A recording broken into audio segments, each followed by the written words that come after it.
Ceci dit, quels sont les projets? Du coup, là, j'ai vu que tu commences à développer une vraie équipe. J'ai vu qu'il y a tu m'avais dit que tu avais des gens pour la publicité Facebook, que tu avais ça. Comment ça se passe? Comment tu Oui. arrives à gérer un peu tout ça?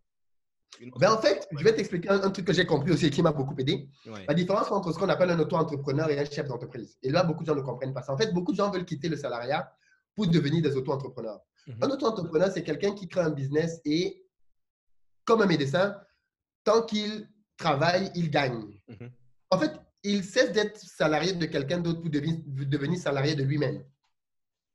Et beaucoup de gens, en fait, c'est ce qu'ils veulent faire. mhm. La personne veut quitter son salaire, son boulot de salarié pour aller créer son produit de beauté, pour aller créer Ouais. son business de coiffure. En fait, la personne veut devenir son propre patron, mais en fait, salarié aussi de son propre business. Mhm.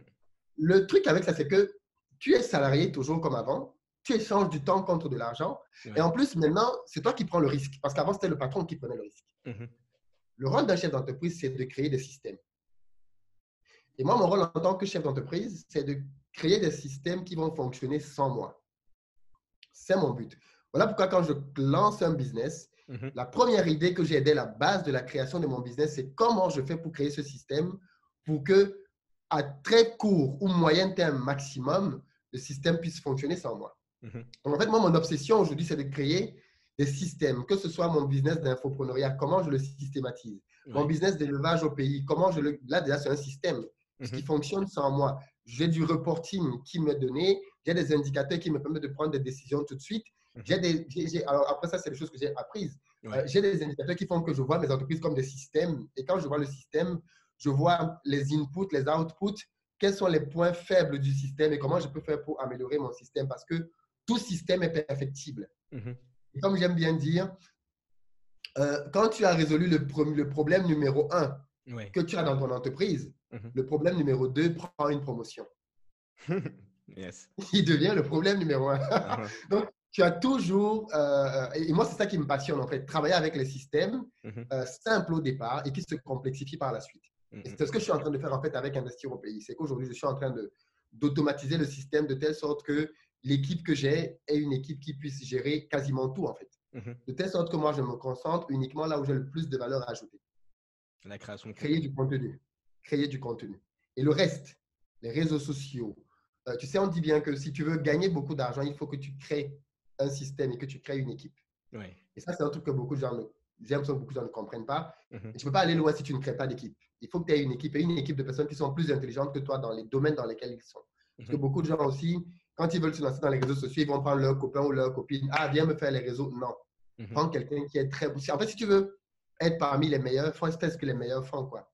Et les meilleurs s'entourent des personnes très compétentes qui sont les meilleurs dans leur domaine. Donc, moi, j'essaie à mon niveau Mhm. de taper sur les personnes que je trouve dans mon… Parce qu'il faut aussi prendre, moi, c'est mon critère, les gens qui connaissent ce que je fais dans mon audience. Mhm. Voilà pourquoi quand je cherche un poste, je lance d'abord les appels d'offres dans mon audience avant de Ouais. sortir de mon audience. Mhm. Et quand les gens répondent, ben, ils matchent déjà avec ce que je fais. Ouais. C'est ce que Steve Jobs avait dit. Quand il est face à deux, trois profils à talent et à compétences égales, ce qui va les différencier, c'est leur passion pour Apple. Mhm. Mhm. Mhm. Mhm. Ah ouais, Donc, tu veux pas juste quelqu'un qui s'y connaisse, qui va te faire des publicités Facebook ou je sais pas non. quoi. Il faut vraiment que ça soit quelqu'un qui se sente en mission, en fait, qui se dise, OK, je suis vraiment en train de contribuer à quelque chose de plus Parce grand que qu'il moi. sait que justement, investir au pays, ce n'est pas juste un truc d'argent. C'est un Ouais, truc de… Il y a une vraie idéologie, il y a il y a, une vraie il y a une valeur et un vision. vrai sens. Il y a une Voilà. vision. Ouais, il y a une vision. Et du Donc, coup, aujourd'hui, comment? pour répondre à ta question, je bâtis mes équipes. Ouais. Ouais, du coup, elle est constituée de quoi ton équipe? Alors, ça dépend du business. OK. Là, si on Les prend, besoins d'un business si, d'agriculture, ce n'est pas ouais, pareil qu'un business tout d'entrepreneuriat. à Ce n'est pas fait, pareil. tout à fait. Par exemple, là, pour gérer tout ce qui est business d'agriculture en Afrique, puisque tu n'es pas sur place, comment est-ce que tu fais pour bien gérer, pour t'assurer que, je sais pas, qu'on te vole pas, qu'on doit… C'est compliqué. Je sais que c'est pas évident. J'ai trois niveaux de gestion. J'ai un gestionnaire qui est un peu comme moi sur place, qui gère l'aspect financier et Mhm. macro du projet, qui me remonte des indicateurs. OK. J'ai un gestionnaire d'exploitation Mhm. qui est le gars qui est le sachant technique qui va au champ pour pouvoir superviser ce qui se passe là-bas. Mhm. Et puis, j'ai un responsable technique sur le champ qui dort dans le champ. Donc, c'est la personne qui supervise les ouvriers qui sont dans le champ. Donc, j'ai trois niveaux de management qui se remontent les uns les autres des informations d'après un système que moi-même j'ai conçu Mhm. de remontée d'informations et de validation d'indicateurs, avec chacun à son niveau une marge de décision qui fait que quand c'est des problèmes qui sont de tel ordre, il gère. Il faut que ça franchisse un palier pour que ça remonte jusqu'au niveau supérieur et jusqu'à ce que ça remonte jusqu'à moi. Donc, j'établis ce genre d'éléments dans ma gestion. Et maintenant, j'établis des indicateurs dans le travail qui font que, en un clin d'œil, je peux voir si la situation est alarmante ou pas.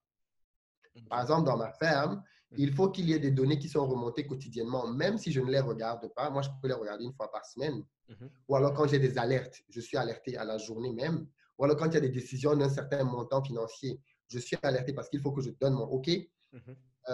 Donc, du coup, moi, mon but, c'est ce que je disais en fait tantôt, c'est de créer des systèmes comme cela dans lesquels je trouve les bons profils pour pouvoir prendre les différents postes et faire travailler le système que j'ai créé. Et le système derrière, le but, c'est de l'améliorer, de le faire grandir. Moi, je donne la vision. Cette année, par exemple, on se lance de manière un peu massive dans la pisciculture.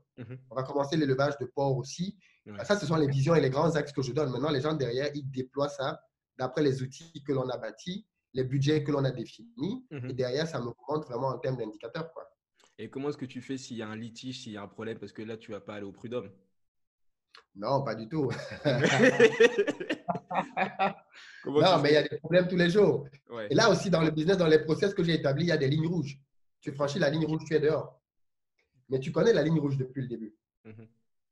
J'ai aucun problème avec l'incompétence. Ça se travaille. J'ai un problème avec la loyauté. Si tu n'es pas loyal, on ne reste pas ensemble. Ouais. Si tu es incompétent, on te forme.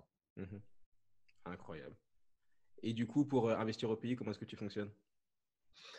C'est un peu le même principe. Tu investis au pays, en fait, je teste beaucoup. C'est-à-dire Ouais. aujourd'hui, j'en suis à. Alors aujourd'hui, j'ai 3 assistantes qui gèrent, parce qu'il faut savoir qu'investir au pays aujourd'hui, par jour, on a entre 300 et 400 emails qui tombent de demandes de devis, les demandes par rapport à des formations, les demandes pour des infos diverses. Je ne peux pas traiter ça, quoi. Je ne peux pas Ouais. traiter ça. J'ai plus le temps de faire ça. Donc, forcément, il faut que les assistantes filtrent les demandes et qu'elles répondent au maximum des choses.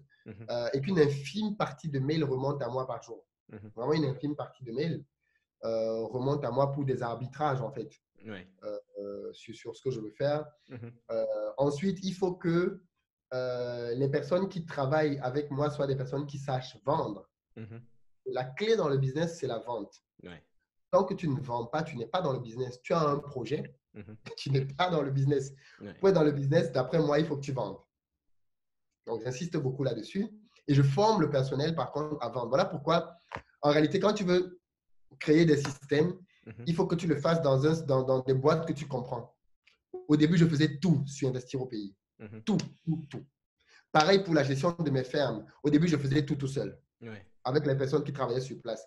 Donc, cette phase où je faisais tout seul m'a permis de comprendre le métier, de comprendre les nécessités, de comprendre mon marché, de comprendre les tendances et désormais de savoir que quand je prends quelqu'un pour faire telle chose, voilà les challenges qu'il va avoir au quotidien, voilà les compétences qu'il doit avoir, voilà comment il doit pouvoir gérer les problèmes. Et en réalité, il ne peut pas venir vous raconter des histoires C'est ce que j'allais parce dire. que je sais ce qu'il fait. Ouais, on peut pas te. Voilà. Tu vas lui dire, non, mais écoute, j'ai fait ça pendant 3 ans. Par exemple, j'ai fait du montage vidéo pendant 3 ans. Tu vas pas me dire que là, tu as monté la vidéo, Et tu quoi. mets 2 jours pour monter ça, quoi. Non, Ah ouais. Parce que les gens sont vicieux parfois, hein. bien sûr. D'où la nécessité de ne pas. Parce qu'il y a des gens qui disent qu'il faut déléguer, déléguer. Non. Il faut que tu, surtout dans ce genre de domaine, il faut que tu délègues ce que tu comprends. Ouais. Quand tu délègues ce que tu ne comprends pas, tu t'ouvres à toutes les pires choses possibles. Je veux dire, le gars, il va te raconter tout ce qu'il veut. Tu n'as aucun moyen de savoir si ce qu'il te dit est vrai ou pas. C'est fou. Tu dis à quelqu'un, j'ai besoin d'un téléphone, il te dit, OK, j'ai besoin de 3 ans pour le fabriquer. Est-ce qu'il a vraiment besoin de 3 ans? Voilà. Comment est-ce que tu vas savoir si tu connais pas? C'est ça Ouais. le truc. C'est que si toi-même tu n'y connais rien, tu ne sauras pas s'il est en train de te raconter des histoires, quoi.